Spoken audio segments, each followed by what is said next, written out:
Welcome, everyone, to the Fruits Basket Podcast.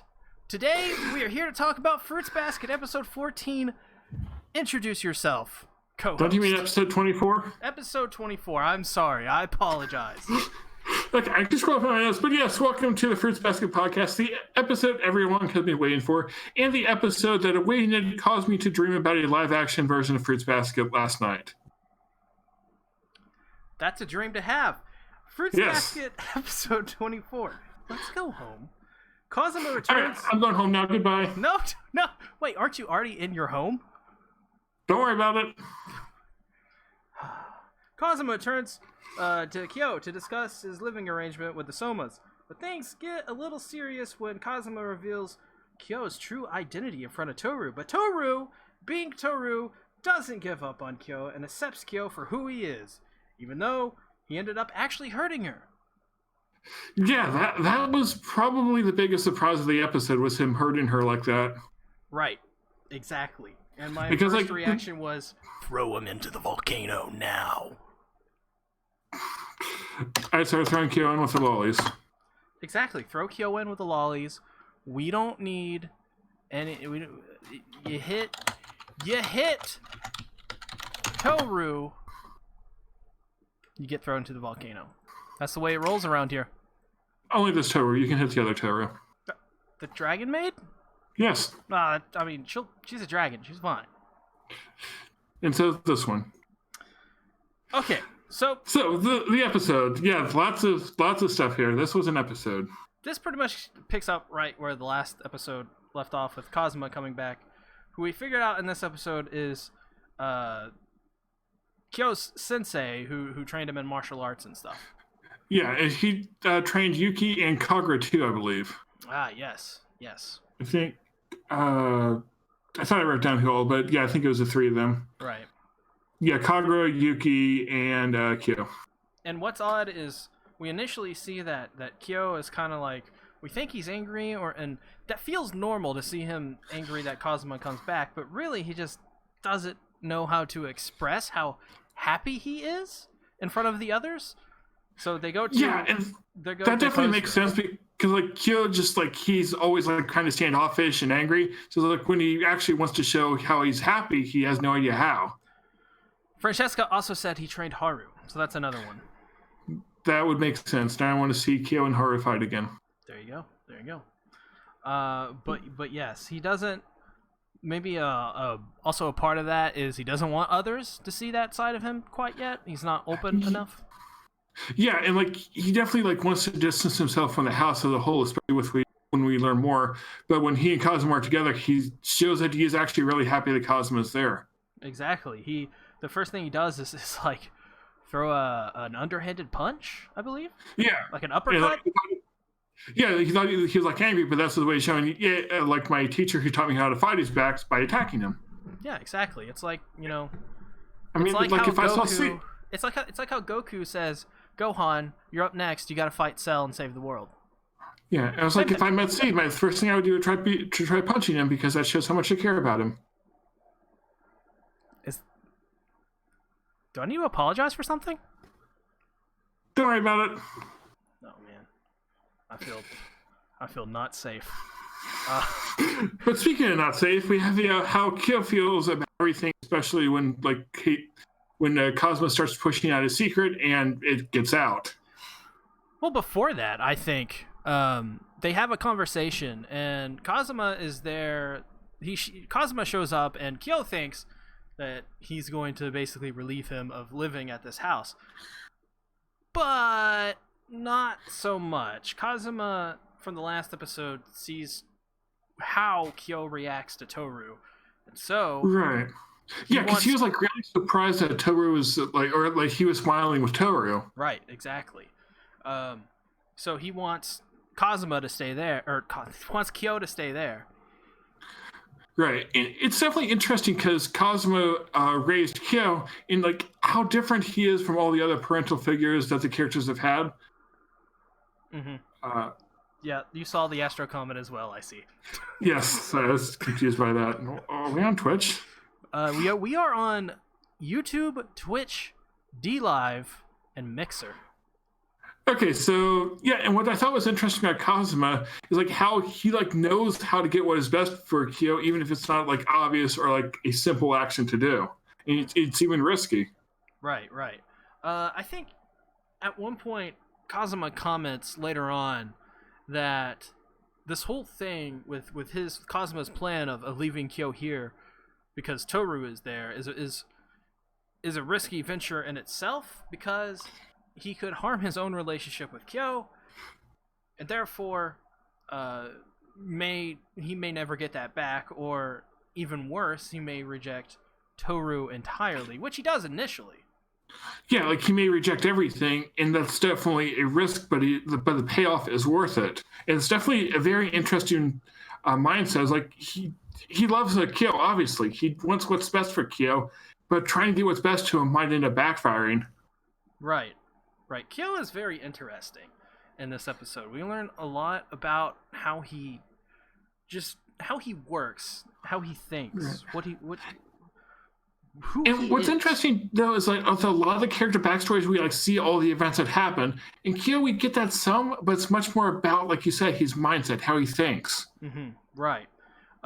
Just for example, Kyo, he says he never wanted to be comforted, as he has in this vision of Toru, because Toru is kind of this weird person where he doesn't know how to feel about Toru. Yeah, I was going to say the exact same thing. He doesn't know how to deal with a person like that. Yeah, he's never had a person that's cared for him like that. All he's really ever known is pain. And if there is a person who's probably cared about him, he's had to shut them out. Yeah, it's like everyone else he can figure out. Like his mother say, "Oh, you're saying you love me, but you're ignoring me," or like the animosity I was with you. The other characters, like they're maybe like somewhat cordial, but it's like they're not close. He doesn't truly care about them. Mm-hmm. Yeah. But like Toru, he's not able to like deal with put in their compartment. Right, exactly.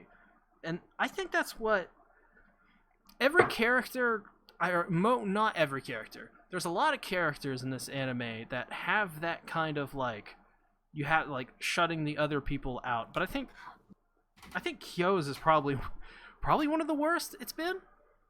Yeah, it's like the hardest for Toru or whoever else to break through it. And she's kind of broken through to Yuki in some regards.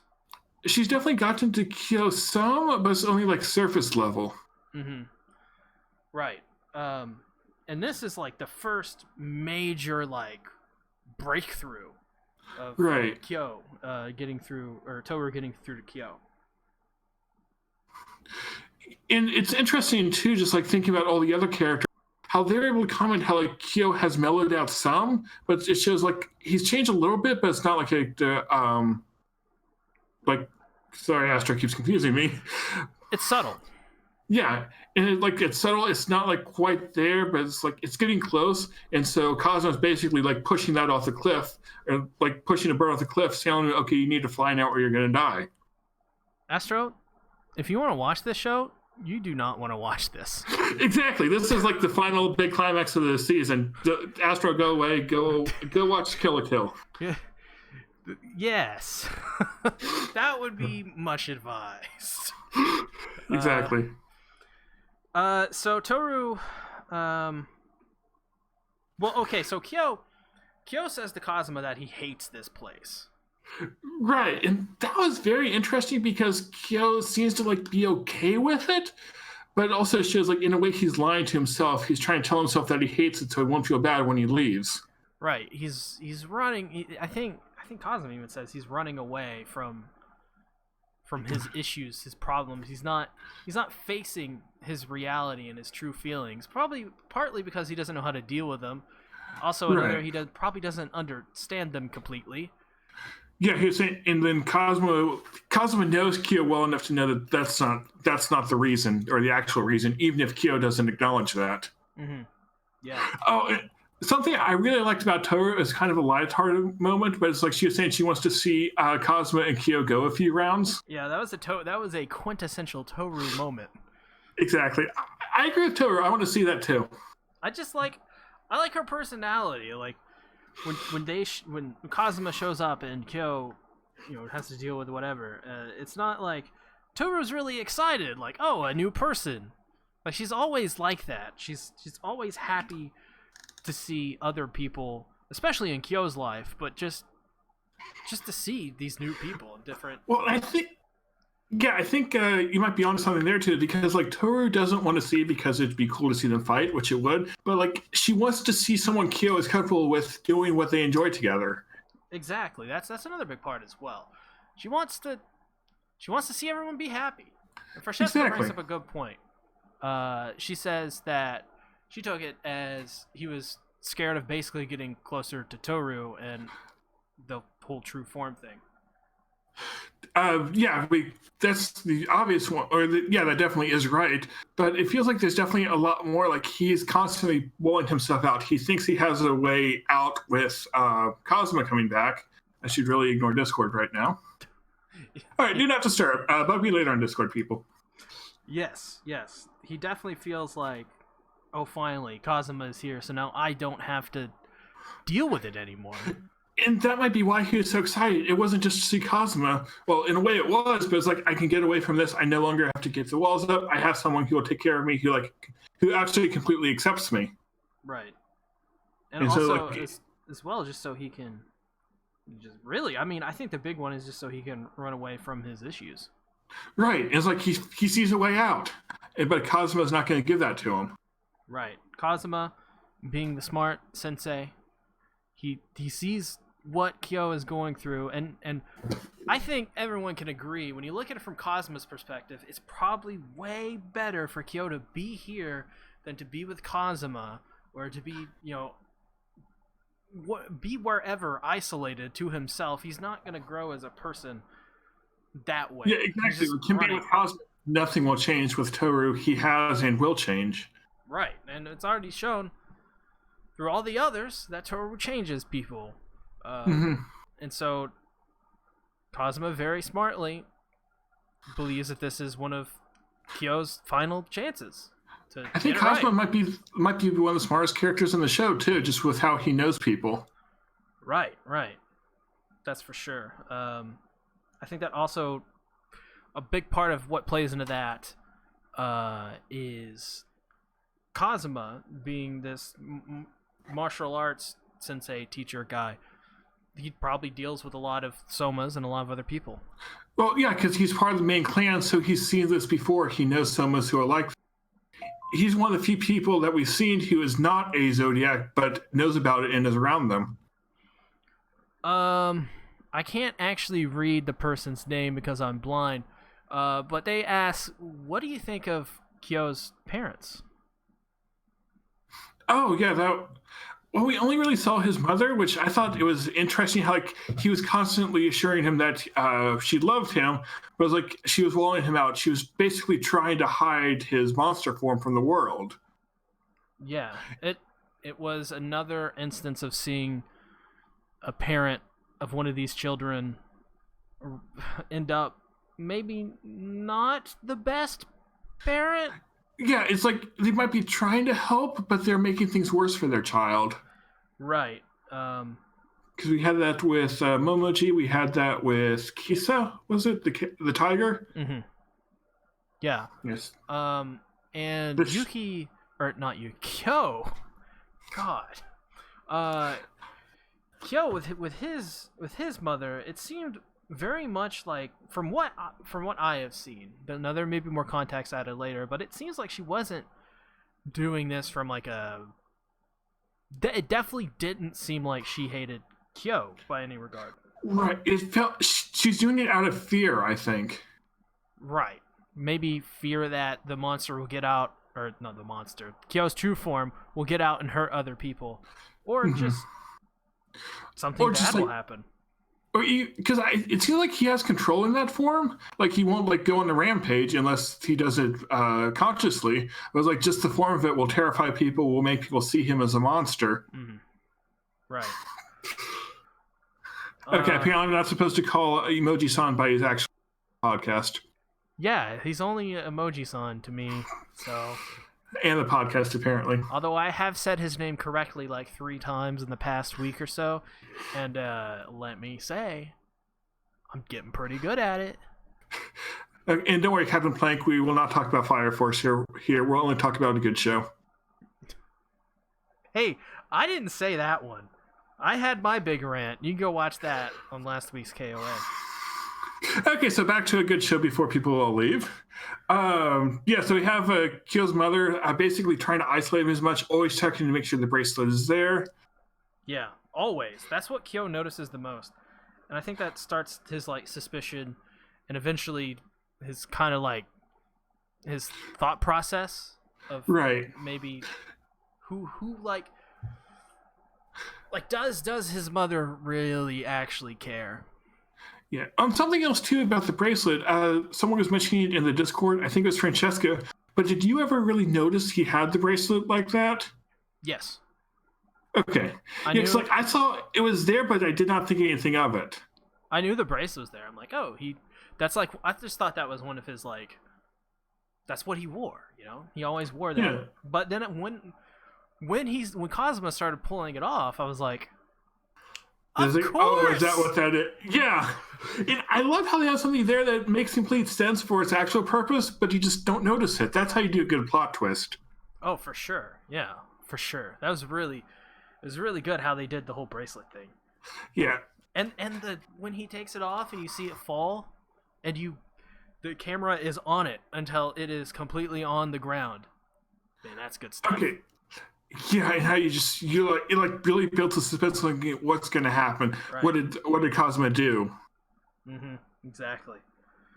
And something interesting about Shigure, or when you had Shigure and Cosmo before Cosmo did that, how Shigure is noticing everyone seems to be trusting Toru with basically everything.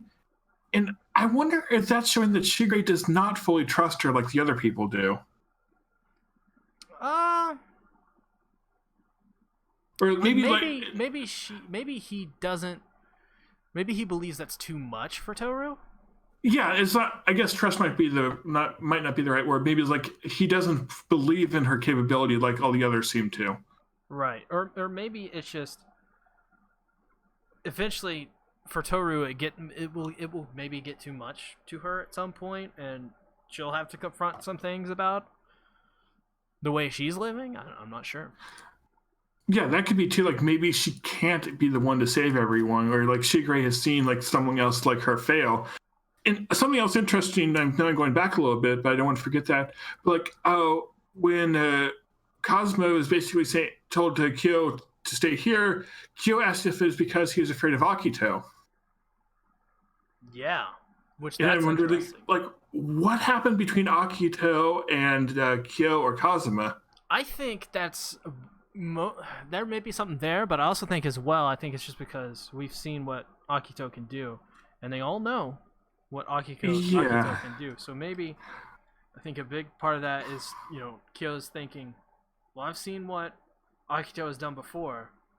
Maybe he's scared that Akito is going to do something to him. Yeah, that could be. It's because he lives with Shigure, he might feel safe here, but if he was with Cosmo, maybe he wouldn't. Maybe. Yeah. And we also have Kagura was the one who overheard the conversation between Shigure and Kazuma. Right. Before that, when Kagura did not go psycho crazy. Yeah, she was normal this episode. And I liked it. I was like, please, just this Kagura. I got to hear her voice, her actual normal speaking voice. And Kyo was more calm toward her, I think is the right word. Mm-hmm. He wasn't violently crazy, go home, but not go home or I'm going to throw this table at you. There's this great moment where Kagura is oh, I'm going to go ask Shigure if you can use Kyo's bedroom. And then Kyo's like, wait, no, don't, oi! Oh yeah, his bedroom was a complete mess. And as soon as she leaves, he just goes back to normal. I love that. Yeah. Oh, Satsuki asked an interesting question, wondering if all the Somas have a true Kyo. Which, I feel like there's something more to all of their powers or spirit. that we don't see? Like Yuki's in something with rats. Either is it just controlling them, or is it something more? People said that the animals are drawn to their zodiac, but like I feel like there's something more there. So what Yuki's true form is that he gathers all the rats and they like form together to create a rat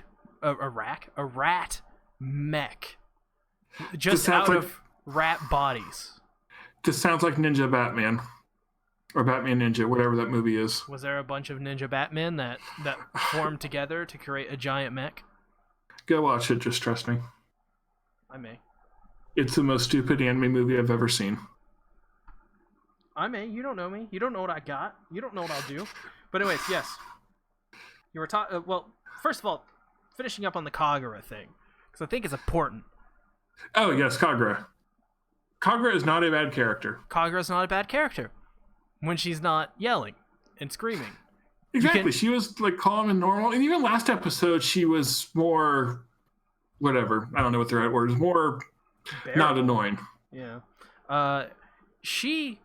I could hear her voice. I know what her voice sounds like. She isn't doing the cutie thing, and she wasn't doing the whole psycho, I'm going to chop your head off thing. Exactly. Kagura is good when she's not trying to kill people. And her voice sounds incredibly unique and awesome. Mm-hmm. We need more Kagura. More normal Kagura. Yes. So yeah, we have an interesting flashback to Cosmo burning a fish. Like he was like trying to cook and not succeeding. Oh yeah, there's that part. So yeah, that was. I feel like that's representing something. Maybe. Or it was like showing like he might not like have the skill to do something, or it's like he will try something and possibly fail, but he's going to try anyway. That, or maybe also he coddles someone too much. Maybe he holds on. Maybe he overcooks the finished product. Yeah, that could be. I'll accept that explanation. You get 10 points. But Kagura goes up and she's eavesdropping on this conversation, which I think is important. It's kind of pushed to the side here, but I think maybe for the next episode, maybe afterwards, and then season 2, we're going to figure this out.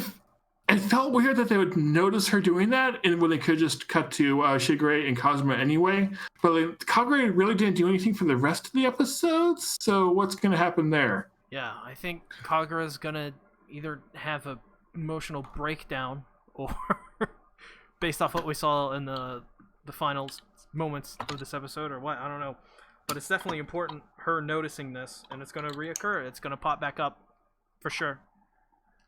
Yeah, so it will definitely have some type of role. Fruits Basket is too good of a storyteller to just have that there without a meaning. Exactly. And so getting to that conversation that Kazuma and Kyo had, or not Kyo, Kazuma and Shigure, have I been calling him Kyo this whole time? I'm sorry. I apologize. Kazuma and Shigure. You've been good. We're just really bad with names. Also, I'm brain dead, apparently. But Kazuma wants to see if Toru can open up Kyo's heart. Right. Because he saw an example of it earlier in that day, and he thinks that this is the right decision is for him to stay put right there in that house. Mm-hmm. Yeah. And again, as we were saying, like, yes, he can definitely see the progress. And his comment was interesting that it's better for Toru to learn the truth now as opposed to later. This is true. Yes. Maybe this is something I think we talked about. Where we talked about how maybe one way this could play out with Kyo's true form is that he keeps onto it too long and it ends up hurting Toru. Oh yeah, their relationship. It could like force the distance between them. Well, like she knows she gets it. He doesn't have anything he needs to hide anymore. Right, and maybe Toru feels betrayed about him keeping that secret for too long. And it's also interesting, the whole thing with the Kyo being forced to open up. It's like all the characters who have had a big change in their lives, there's like some sort of outside thing that like pushed them over the edge, like either force them to change or like push them so far they wanted to change. Mm-hmm. So it's like here's not a case for Kyo, in this case being pushed by Kazuma. Right. And when I say Kazuma, I immediately think of Konosuba Kazuma. Oh yeah, definitely. Like every character in here is like it has the same name as another. Yeah. Francesca says you guys didn't talk about how the previous cat was Kazuma's grandfather. Yeah, we didn't, but we were going to get to that. I think maybe is it in my notes? I don't know. I have lots of notes. But yeah, let's talk about that now. So we learned that the previous cat was Kazuma's grandfather, and so I wonder, like, what causes the spirit to be passed down to the next person? Maybe it's just next in line. Or it could be like it's hereditary because that's why it's always someone in the main family. Or maybe there's like something else, and is it passed on when the previous owner dies? Is it when the new one is born? Or maybe is it just a completely random person that's born or of youth? Yeah, so it feels like it has to be a family connection because they made a point that the first time we've seen it being passed down is from a grandfather to grandson. Okay. Yeah, and MCZ brings up another point: is like Kazuma did not want Kyo to end up like his grandfather, who was all alone in the end. Oh, you're right. Yes. Yeah, and like how he was in the cage or cell, so like maybe he could not control his form, but because Kyo has Toru, it might be like with others' help he can control it, or like he can let it out safely and then come back to normal. Well, he has an emotional stake in this, and he also has an experience of seeing his grandfather go down this path that Kyo is going, where at the very end of the day, the only place Kyo's line of thinking currently leads is alone. Yeah, is alone and basically dying. And something else I thought of, we don't ever see Kyo's father, do we? So far, I don't think we have. And yes, I do think it'd be a spoiler to say more about how the curse is passed. Well, okay. So we get a little bit of this is the part where we get into like the flashback with the mother stuff, but we've already really talked about that, I think. But just some house cleaning on that subject. Kyo, seemingly from what I could tell, is Yuki had something to do with all of whatever this was. But he blames Yuki for everything, and we don't quite get why. Yeah, we don't know the full picture on what that is. Yeah, but it's it's so bad. He wants to kill Yuki and then kill himself. Right. And I wonder if it has something to do with like the story of the rat like tricking the cat out of the Zodiac. But I feel it has to be something much more direct that Yuki did for Kyo to have this much hatred for Yuki. Right. And I don't think I mean, it's obvious there's something weird between Kyo and Yuki, but it never felt that dire. So it felt like just like a childish like rivalry, hatred, like over something stupid. But it feels like now it's much more serious. Yeah, it feels like for sure in some way Yuki did something that Kyo took either the wrong way, rightfully or wrongly. Yeah, and I wonder if it's something like Yuki did accidentally, but it just feels like too much of a hatred for it to be just a pure accident. Yeah. I wonder what that is and what that will lead to. Yeah. I'm sad that the show is ending for the season soon. God, please don't remind me. So we also, this episode explains Kyo's attitude at the gravesite of Toru's mother, Kyoko. I didn't quite get that connection. How did you see that? Okay, so this is of course just a theory. I don't think it's anything confirmed, because I think we had theories of like what did Kyo do, and we couldn't think of any connections, right? So this could be the connection, is that he feels something about his mother, guilty for whatever happened there, very sad because something happened to his mother. I think she died. Did she not?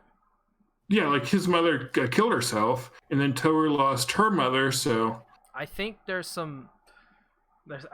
think that's why he acted that way, is because he still feels hurt by what his mother did.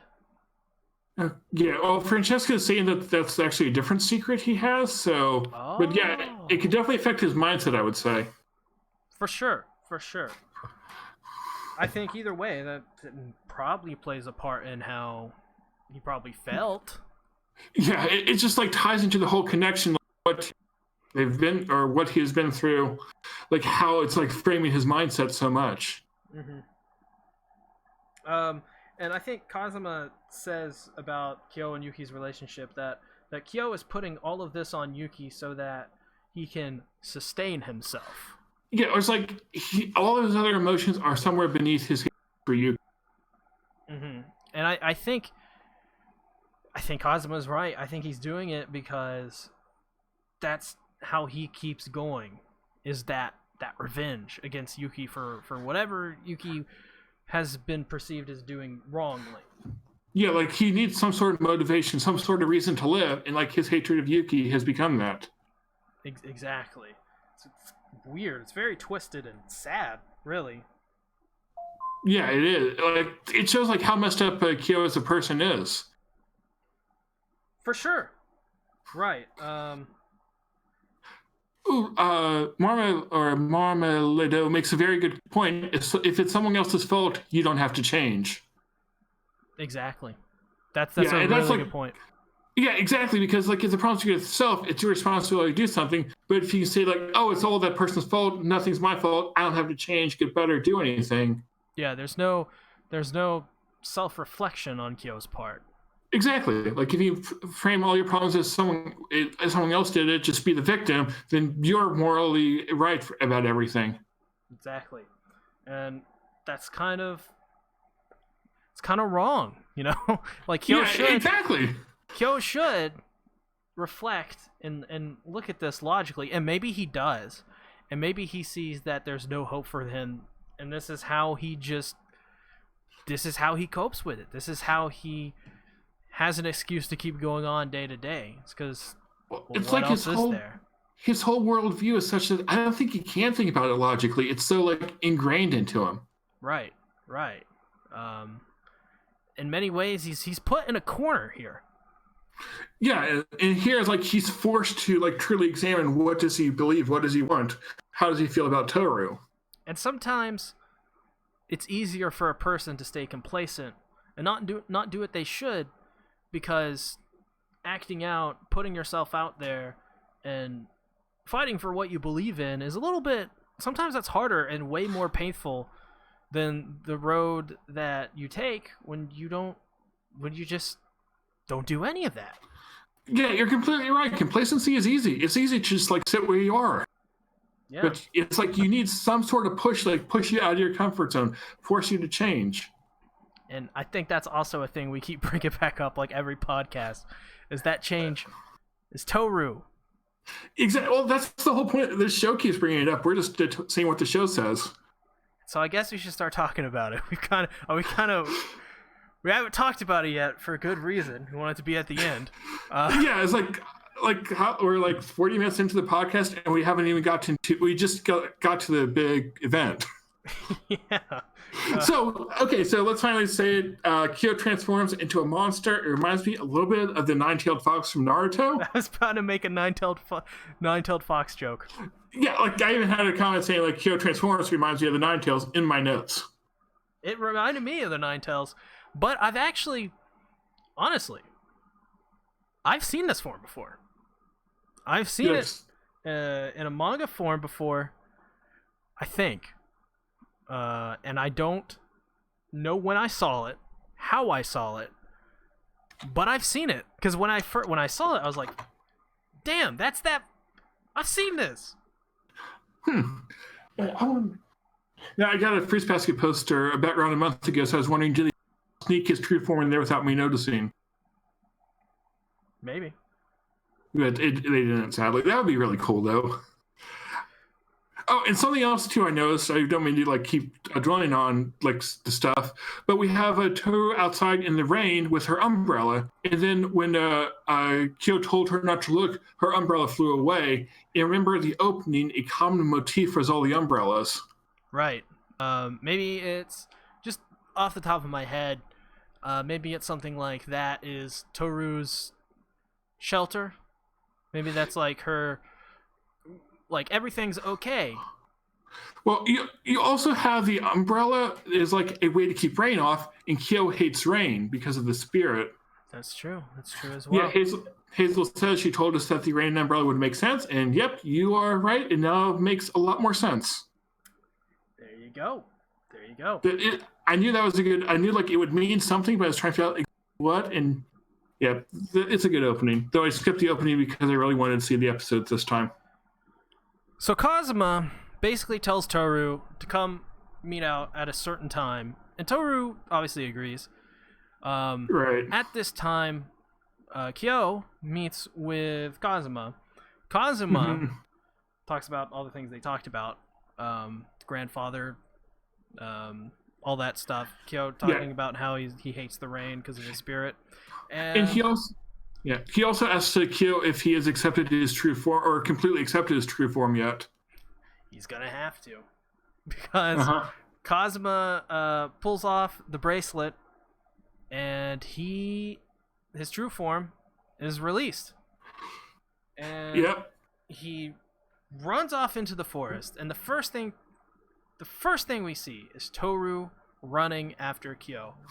Great continuity for Toru's character. It plays into the scene later that she may have been terrified and scared, but she still did it anyways because it's Kyo, and she cares about Kyo. Yeah, and the surprise here isn't that she ran after him, because of course she would. It's Toru. She cares about him. But the surprise here is that she was scared of him. Right. I think also as well a big part of this whole initial thing is that Toru, it just shows how selfless she is. Mm-hmm. She does. She will put herself potentially in harm's way. Well, yeah, she does this episode. And she really does. She actually does. She actually gets hit, which Kyo needs to be thrown into a volcano for that. Yes, we'll get to that next episode when he gets thrown into a volcano.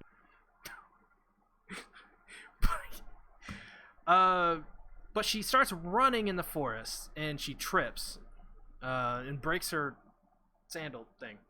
And she starts vomiting because of the smell. Yeah, I wonder like what exactly caused it. And remember, she was sick last episode too, so maybe like, she's physically weak.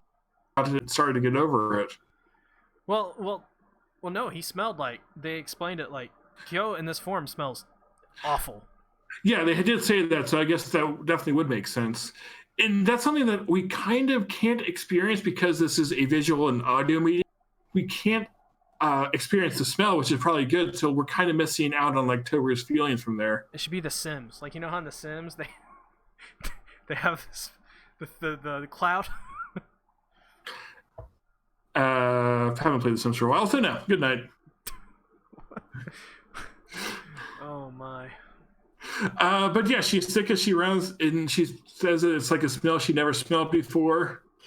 So like it's repulsing her, like physically repulsing her away. And she still physically, her body is like not agreeing with this like at all. Her body is saying no, go back, go get your umbrella, don't go. But she says that she has to do it. She must. And so she does. Kyo is on like a cliff, or initially a cliff. He breaks it. He destroys the cliff. Like, how strong is this form? Yeah, he's very strong. He's almost as strong as Hibiki. At least. Yeah, there's another comment about Hibiki I'll make later. And so Toru goes to confront Kyo, and Kyo is having none of it. Yeah, well, like, she even makes the comment saying she doesn't know what the right thing is, but even so, she's going after Kyo, and that's like how he... I don't know what's going on, I'm going to charge forward and do what's right anyway. Right. I think that, for her, I think that line of logic makes complete sense, because how do you handle a situation like this? Yeah, it's like, okay, a guy I really care about who's kind of a tsundere just turned into a monster, impulsive, and I have no idea what to do. I don't know if he's like I don't know if he's gone crazy or he's gonna turn into Naruto and go to Area 51 or something. I don't know what he's gonna do. I don't know if he came from Area 51 at this point. Yeah, well, it's true because we see like Kyo has control over this form, but Toru has no way of knowing that. Exactly. He looks like a monster. He smells terrible. Any logical person would run away. But Toru is the goddamn best, and she does it. Exactly. Sometimes you need. Well, it's a quote from FLCL. It takes an idiot to do something cool. Exactly. Like not look at explosions as they walk away. Exactly. Don't look at explosions. Run after your friends no matter what, and punch the moon. Or in this case, for Kyo, punch Toru. Yeah, I would not say you should not punch Toru unless it's the Dragon Toru. Yes, I agree with that. Like, if you're gonna hit one of them, do not hit this one, please. Exactly. Otherwise, you'll be thrown to the volcano. He's going. He's got to repent. You can't just do that. And she like has like this giant scar on her shoulder. Or, like, scars, multiple. I'm kind of wondering, like, we saw some blood, but I'm wondering, like, how permanent of a wound is. It's like, this isn't a real violent or gory anime, so they don't show a lot. So, like, how bad was she hurt? Yeah. Because, like, she got flung through the air, and Kyo looks dangerous, so that could definitely have hurt her a lot. It probably dislocated her shoulder or shattered her shoulder blade, something. Exactly. Yeah, I agree with Kiara. Toru is best girl. I don't think anyone can argue that. This is true. Yep. Toru is the best. If she does not win the Crunchyroll Awards for Best Girl, it's wrong. Exactly. Well, I mean, we know who's going to win. My Hero Academia. Toru's better than My Hero Academia. I agree. But does Crunchyroll agree? Crunchyroll is wrong if they disagree. To Crunchyroll, My Hero Academia, the franchise is best girl. Because that's how they get the money. Yes, well, it's my favorite anime, but Toru is better. Exactly. And so Kyo's whole line of thinking is that he's already made up his mind that Toru hates him. And that if he's going to lose her anyways, might as well make her hate him. Mm-hmm. Which is it's interesting, sad. too. Like, he is yelling for her to stay away. Toru's about to say that she loves him, and then that's when he attacks, yeets her 12 miles away. He eats her 12 miles away. Yes, that's how you use the word. Everybody quotes me, but for this one moment, can we quote Rising? Yeets her 12 miles away. That is beautiful. I love it. I think that's the first time I used the word yeet in a sentence. He yeeted her off that cliff. Exactly. So yeah, and we really get into his mindset too, and just like how he's sick of losing people and pity, he's feeling miserable, and like he just like hates everything, wants to throw it all away. Yeah. But what he doesn't realize, he never took into account of asking Toru instead of making up his own mind that Toru suddenly, just because she saw this form, that she hates him, which it's obviously not true. I mean, if Kyo turned into a monster and I knew all about him as I do like in this show, I would try to help him. Yeah, it's like, but it's like his mindset is so twisted and messed up, he cannot. It makes no sense for Toru to be like that. All he knows is loneliness, pain, and self, and like pity, self-hurt. And there's pity from others. Hazel makes the point that Kyo thought that she would take pity on him, so that's why he didn't ask. Like, he does not want someone's pity. And Toru is not the person to hand out pity. Exactly. Like she loves him. Like, I know I'm kind of getting ahead of us here, but like she loves like all of him. She like acknowledges the fear. She even says she's scared. But it's like it's the first time Kyo has had someone like see him, fully accept him as he is, monster and all. Yeah. Also, Kiara says, "Can we just mention the water was not deep at all?" I initially thought that as soon as she hit the water, there was like going to be like this thing where it's like, oh no, it's a river. Now he's got to go save her. wasn't. It was just really shallow. Yeah. My theory is that there's like a squishy like sediment under there, so it like took some of Toru's force of falling, so like it absorbed it and went down further. So that's why she was able to go underwater, and then she's able to get back up, and then like went back to its normal. It's like a trampoline. But yes, is that how things work? I'm all the ground. If the ground is not made of trampoline, I would be surprised. Okay, there you go. That's the explanation. Fruits basket, no science. Exactly. Is the ground trampoline? If not, you're dead. Exactly. Also, I think an important thing is that she lost one of her sandals back there. And as you know, if in a situation where you are hurt, if both of your shoes fly off, you're dead. So, exactly. That's why I always wear a sandal in my ear when I go out. I don't even know how to react to that. She didn't. She literally could not have died at this moment because she still had. The other one broke off. She didn't have one really to begin with in the situation. Okay, so I need to include that in my vision level when I read it. But yes, Kyo thinks that Toru has automatically rejected him and all this and that. It's simply not true. And then she gets up and she just meekly starts walking away, and I'm like, holy shit. Yeah, and like Toru walking away, Francesca I think said that was really, really sad. It was like Toru doesn't know what to do. She tried going to him, she was attacked. She has at least some sense of self-preservation. Like it's like, okay, I tried reaching out that failed. What do I do now? And I was thinking during this as she's walking away and Kyo is going through whatever he was going through, and I was thinking, how would this work out? Like she would have to like move out, right? Like for sure. Or Kyo would obviously leave at this point. Well, I feel like Kyo would be the one to leave. That'd be interesting. And then I thought, there's no way this isn't Toru to just simply get hit and walk away like nothing. She's probably gonna. And then as soon as I thought of that, she turned around and she came running back. Mm-hmm. Yeah, I think from a story perspective, it would have been really interesting if she walked away then. But yeah, as Toru, she wouldn't do that. Exactly.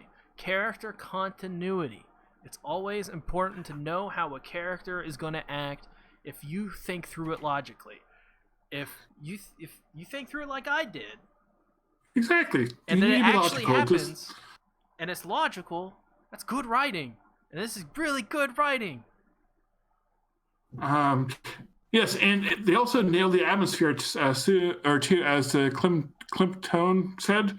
Which, yeah, when you had like Toru after she was knocked out and like up there looking at him, dark and black and white and all that, it was like what they did during the Hana episode. Right.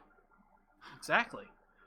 And so, basically, Toru is able to calm down Kyo to get him out of this form? Yeah, it's like we don't completely understand like what triggers the form or what triggers him to come out of it.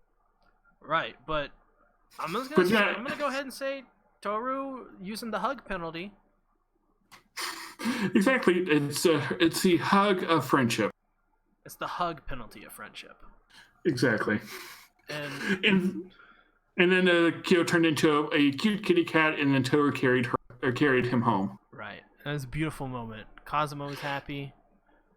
Yes, Cosmo was happy. Kagura was happy. Something else I thought of like a while after the episode, which I actually that's why I messaged you on Discord because I wasn't at home, was like we have Kyo being a cat carried home, and last episode that's what Toru offered to do to him. That way he could stay out of the rain.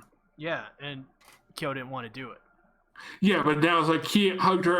It wasn't even an issue to be carried home now. Also, before Hazel brought it up as well, but Francesca told me on Discord, Kyo called Toru. Oh, so like Honda-san? Yeah. Okay, yeah, I guess that's not something I really noticed, but yeah, that definitely shows something. And as we all know, because we're all weebs here, I hope, this is very important because saying the first name means you trust them or have some sort of special relationship with them. You know them on a personal basis at that point, and therefore, it's another way to show that we just saw some character development. And that's why I always call C. George. Fire Force. That's right. That's right. I just said it. And I'm taking it back. All right, so now we all subscribe to see for not liking Fire Force. Exactly. See, I've been trying to say this whole time.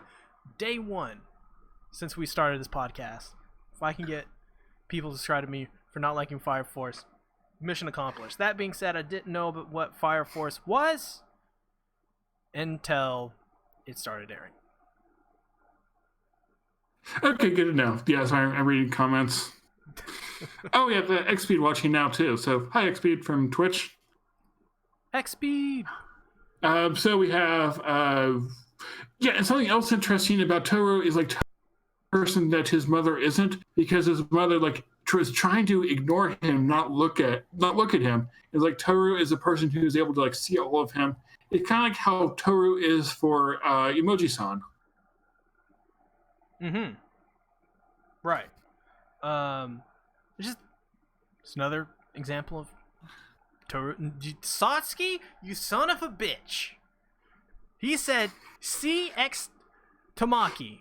Well, we ain't doing that. Well, Adela said CX Yuki, and we're okay with that one. Yes, potato's right. And we have a comment from MCZ just talking about how 2001 anime was different. How Toru did not run straight to Kyo, and I haven't seen that. I think I like this one a lot better because it shows how Toru is. She would run straight there, and then maybe be turned off when he attacked her, but still. I think we're gonna talk about the old Fruits Basket. Yeah, we should talk about it. I'm gonna go watch it now. So, like right now, I'm gonna bring it up as we do the podcast. Wait, no, you keep. I thought we were gonna do like a whole thing. Okay, we'll do a whole live reaction of it. Speaking of whole starting show, in 3, 2. What? Speaking of show, though, it is important to note that Rising is going to do his own Fruits Basket thing on his channel with a bunch of other people. Yes. I think including me as well. So if you want to see that, go subscribe to Rising channel as well. We'll probably have, we'll do next week. We'll do an episode, of course, on 25, and then probably a week after we'll do like a whole series, recap and right. Yeah. And then we'll probably take however long we want to take, and we'll probably do something on the old Fruits Basket. Yeah, I will have at least one video, probably multiple ones, possibly some on Amina because things might be happening there again. Mm-hmm. Oh, and my review. I do reviews on my main channel. The review isn't going to be up on this channel. It's going to be on my main channel. Yeah, I actually don't know. I want to make a video where I just things, but there's so much to talk about, and I don't know what I want to focus on. Right. But getting back at the final thoughts here, especially about this scene, I am so interested in not only what's happening in episode 25, but season 2 and season 3. This is incredible stuff. This is a fantastic climax to something that was just not really teased that much in some of the earlier episodes. When I first started this show, I never thought it would get to this point or be this good. There was a moment where I said to Rising, I don't know if you like this show, Rising. Maybe we shouldn't talk about Fruits Basket. Yeah, because you thought I liked the original one when I had never. Right. I think you thought the reason we're doing it is because I liked it. It's here's something to try. I had never seen it before. And then I was like, it's slice of life. I guess I'll give it a try. Why not? But I'm sure Fairy Gone will be the one that we enjoy. Yes. The Fairy God. That's a bad show. Yeah, and it got. How did that get 200 views? I don't know. Probably people when they were still excited for Fairy Gone. Yeah, I probably shouldn't look at the dislike ratio thing. Yeah, and Francesca brought the point that Kagura has brought up Kyo's true form before, and that's one of the things I like about the show is how it can be like very slow with the arcs it's telling. Like you see like a hint of it here, a hint of it here, and then you have a big payoff that really like makes it all worthwhile. Mm-hmm. Yeah, this show quickly with this episode went from potential anime of the season and probably like, you know, top 10 anime of the year, maybe top 5. I think it went for like, for me personally, it was already like anime of the year contender. But I think after this episode, I think it's undeniable that Fruits Basket season 1 2019 version is like, it's definitely anime of the year contender. It's really good. Well, I'm pretty sure it'll be my number 4 show of the year. I'm trying to think of a show that I've liked more this year than Fruits Basket. Yeah, well, for me, I cannot have a complete show or an incomplete show as my that. And then I have Promised Neverland and Attack on, which that's just like the perfect show for me, and they're both done really well. Oh yeah, I forgot about Promised Neverland. So those are 2 and 3, and then so Fruits Basket is like really good. Probably will be number 4, though there might be a couple that could surpass it. Also, next season, not very many great shows next season, but Blade of the Immortal is airing next season, and I read the manga for that, and the manga for Blade of the Immortal is fantastico. So that may be a contender, but... Yeah, so you're saying there's nothing next season I need to watch? I think probably not. Not for you. I mean, there's Fate Grand Order. No, that was me trying to troll you by saying I shouldn't watch. Well, I mean, I don't know if you'll like Blade of the Immortal, so I'm gonna let you make up your mind about that. Well, I mean, next season we have like My Hero, SAO. Railgun is good, by the way. You should watch that. Mm-hmm. Yes. Okay, so back to Fruits Basket, though. I have one important question for you now. All right. Do you ship Kyo and Toru now? Oh. No, these two are the main relationship going forward. Yeah, because that's like they're when they're talking, or when she was like coming to him, like her confession to love is like, is it like Hara or Hana, where it was like, well, it could be romantic, but it's probably not. But here, it definitely feels romantic. This, after watching this episode and it all kind of coming together and the pieces connecting, it's at the very end. It's gonna be Toru and Kyo. That's the main relationship. I cannot see it any other way. Well, and I feel it definitely makes sense from how you write a story too, because like this is your big season 1 climax. Why would you not have the season 1 climax be about the couple that ends up together? That as well, and also Kagura was a red herring. Yeah, and like Kagura's love for Kyo seems to like be drifting off with Toru there. She's like someone who will support him, but it's like the whole point of this seems to be to like let Kyo open up with someone on the outside who can accept him.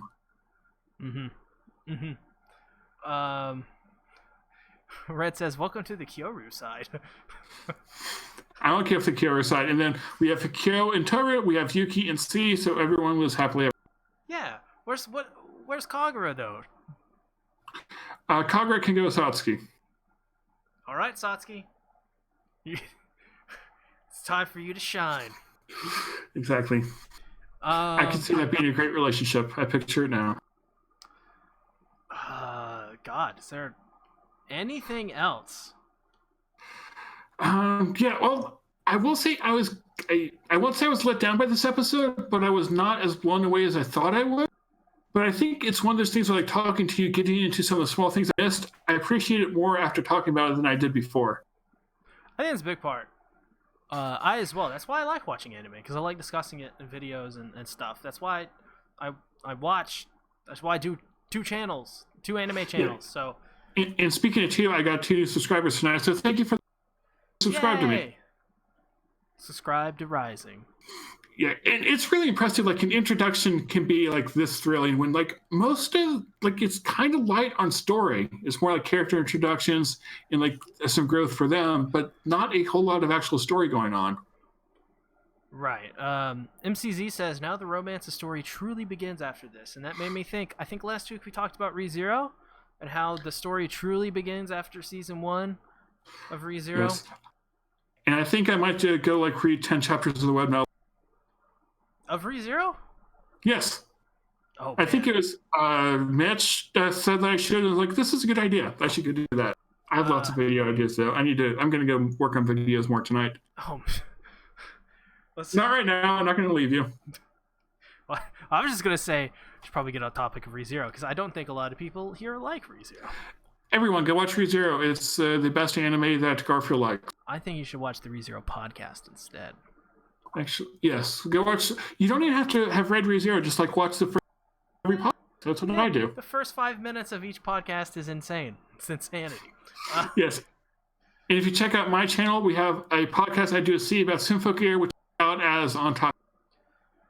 So, also important announcement that for a while I've been trying to like figure out what is the next anime I'm going to cover that's like seasonal on this channel, because I need to like, the channel needs to kind of grow and expand a little bit more because it's really small.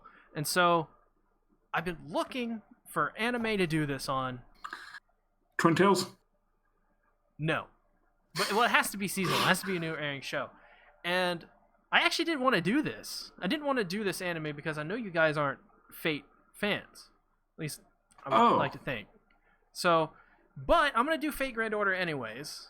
And if you don't, we will still have Fruits Basket stuff normally, but I will alone, I guess, or maybe with another person. I'll be doing a Fate Grand Order podcast, so. That would be interesting. I might also be covering something weekly on my channel, but I need to figure that one out. Exactly. And see if I can. Yeah. C and I are going to take a break from each other because he doesn't like all the weird. Well, no, we'll probably still do some Fruits Basket stuff next season, but Okay, good. I can come up with more weird ways to introduce you. We'll have to figure that out, because I imagine doing 25 weeks in a row of Fruits Basket. Probably a little, a little tired at this point, I think. Yeah, I honestly don't want to cover 2 shows weekly again.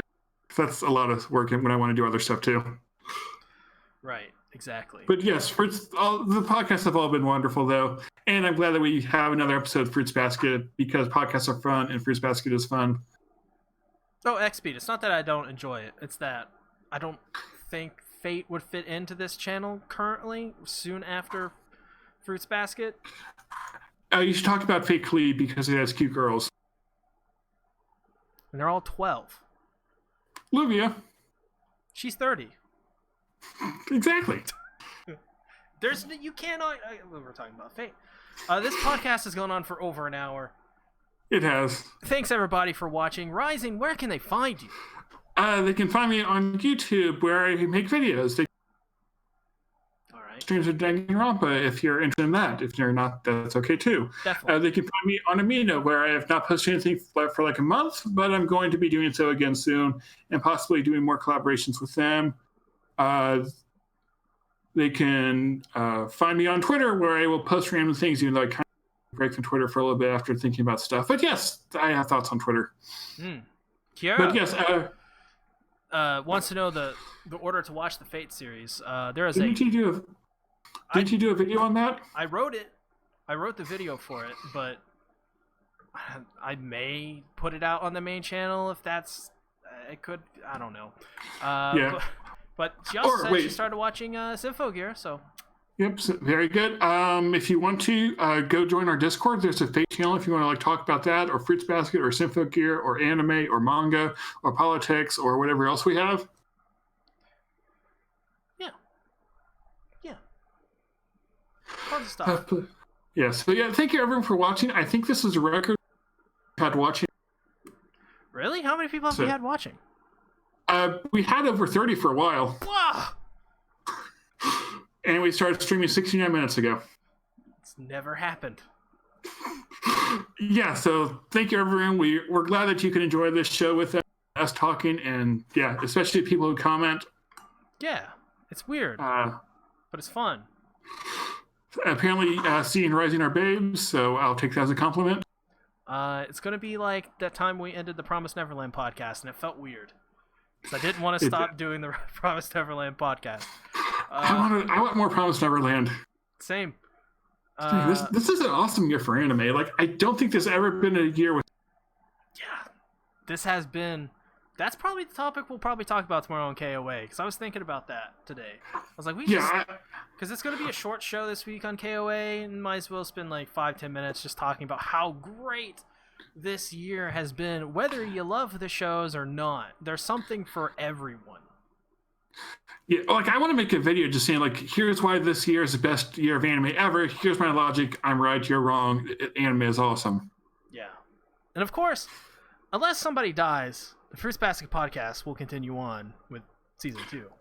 Yeah, even if someone dies, we'll find a replacement. It's too good not to. I'll get Astro. Yeah. Or you'll get Astro, depending on which one of us dies. Oh, or Francesca. Francesca can definitely do it. No, Francesca, if we both die, get Astro and do the Fruits Basket. Or Potato. That would make too much sense. I just want Astro because he'd be confused. That too? Astro could be the third man to go, wait, what? Yeah, if I ever get a cat and it's a guy, it's me named Kyo. I have 3 little orange kitties. Is one of them named Kyo? I want to name one of them Kyo so bad, but they're scared of me. Well, don't you have a cat that you're going to name Hibiki? Its name is already Hibiki, sir. It's fantastic. How does an anime make me want to get a cat so much? And cats are great, but not Mr. Kitty these days. Makes me rethink that sometimes. Anyways, we got on way too long. Follow us on all these platforms you need to follow us on if you're interested. If not, then that's fine. Thanks everybody for watching. See you next week. Yes, thank you for watching. Goodbye. Bye.